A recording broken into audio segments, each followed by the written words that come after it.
Welcome back once again now. Dr. Maha, let's start by asking you, why did you choose this field in particular, the field of human development? Actually, I've been driven to be in this field. My background was in human resources and administration field, and I was looking for self-development, continuous self-development. So I had several studies with the American University and other institutions, but at a certain time I've reached the mid-career plateau, that I have reached the ceiling of career. Therefore, I decided to be my own boss. Then I started up in 2007 to have my own business in training, and just it was a simple idea about training. Then I developed myself, my career, my field, everything. Then I launched the consultancy area, human resources consultancy area. I was successful to run up my business, but I had something missing in my management, that I want to learn entrepreneurship. So I was lucky to get the program with the American University and Wharton University in 2009. I've been learning a lot about how to manage business, finance, marketing, human resources, how to write a business plan. So I thought that I have to deliver what I have learned to the society. I established NGO, and it is specialized in women empowerment and youth empowerment. When exactly did you establish the NGO? It was in 2009. 2009. Yeah. Since 2009 until now, what are the achievements of the NGO so far in empowering women here in Egypt? Yeah. I became consultant to the other NGOs and to the international organizations. I became a certified international trainer for the United Nations. I became a certified trainer for the freelancer consultant to the international labor organizations. I developed and delivered many programs in entrepreneurship and business plan writing in Egypt, Cairo University, youth, women in Upper Egypt, in Arab countries, Bahrain, Saudi Arabia, Libya, a lot of Arab countries. I adore being an instructor and to deliver something useful to the society, to other people who can get benefit from my knowledge and the experience I gain. Okay, of course, Dr. Maha, throughout your experience, you have been dealing with women in Egypt and in the Arab world. Did you find some similarities regarding the problems or challenges facing women in Egypt and other parts of the Arab world? Yes, unfortunately, that I find that Egyptian women are declining. They are not developing themselves. Other Arab countries, women in the Arab countries are developing themselves. For example, in Saudi Arabia, women, they have new rights in their society. In other Arab women in We've just mentioned that in the report, of course. And the role of Egyptian women just has been declined. The minor number of Egyptian women, they should be leading the other women. Imagine that 68% of Egyptian society of the women are illiterate people, so they cannot read or write. So we would like to empower those women, and more than 30% of them are householded women. And as a result of this situation, so they can keep their children to work in the early age, so they don't want to send their children to have a good or decent education. Exactly. But how can you do that? How can you help in empowering women in order to reach decision-making positions, at least, and voice the concerns of other women who need empowerment? I can help you with international organizations, with the civil society, with universities, governmental organizations, or ministries. I've been in touch with several governments, and I think we have good initiatives for empowering the youth in general, and special NGOs. They empower women, especially for women. Okay, let's talk about running small and medium enterprises. Tell me more a little bit about your role in helping women or boosting women in this field. Actually, I am curriculum developer and as a trainer and consultant. So I have to tailor my message or curriculum or program to the target group. I have to check out what about their background, their difficulties, what about the desired desired outcomes for giving advices or maybe counseling to those people. So I tailored my curriculum to those people. Then I speak within the same language. At the end of the program, maybe we can have a tangible results. So maybe I can enhance those people. At the end of the program, they have to do something. They have to be just at least have an idea, or to just how to know to write a business plan, how to get funds, how to run up their business. So I advise all people in different society levels, maybe undergraduates, graduates, women in Upper Egypt, youth, any level of the society.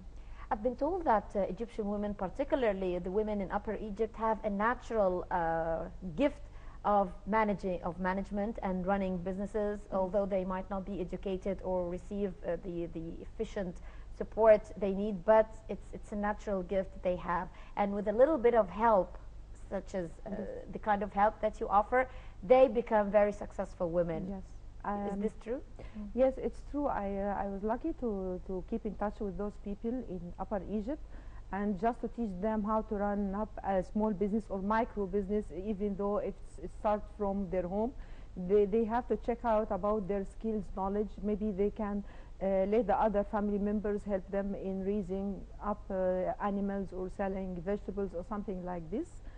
But unfortunately, on the other hand, unfortunately, you find those people, or those women, they are ruled with traditions and with their family. Yes. So the family members, or this maybe is the main obstacle. Yes, of course, they're not allowed those women to work, or maybe to have to be independent. So maybe, but I think they were more about 20 or 25% of the women in the Upper Egypt. Okay. Tell me a little bit about the Wharton University choice of you among 35 women in the Arab world. They have published a book in 200 countries, and there was a special chapter about your success story. Tell me more about it. As I told you before, I was lucky to be chosen also as the first 35 women by the American University and Wharton University to get the entrepreneurial leadership program with the American University. Therefore, Wharton University knew me, and they have followed me in my business, and they knew that I'm working in entrepreneurship, developing other women, developing society. So they published a book about Arab women rising the Arab world in the entrepreneurship, and they have selected me, and I'm lucky to be one of the selected ones. Congratulations. Thank you. And they wrote my success story in business, because I have a good very initiatives and achievement during my last experience as a private business, or as owner of business. And they have mentioned that how I passed all these obstacles, and how did I develop myself, how to have continuous development during my business period. Okay. You mentioned earlier to me that the role of women has been deteriorating recently, and this is very unfortunate, because women have been playing a very effective role in the political scene here in Egypt. Not only the political, the social, and the economic, of course, through running some small and medium enterprises. So they have been there all the time, but unfortunately, they did not achieve the targeted development that they aspire, or that is required. We are all looking forward to this progress and development in the upcoming period. How do you expect the role of women to take shape in the upcoming period, since we are starting a new phase here in Egypt? Yes. I've delivered a program with the International Labour Organization in Upper Egypt about sensitizing women and money generation for householded women, how to develop those people that are poor, which are the majority of Egyptian women, how to develop those people. Just each program or each message should be tailored to the target group. What about their background, education, outcomes, their families, everything. So we have to empower and encourage those women to be independent, not independent as and to be independent in just helping the family members to be an effective member within the family. Yes. And I think this comes by training, education, coaching, mentoring, and everything. Okay.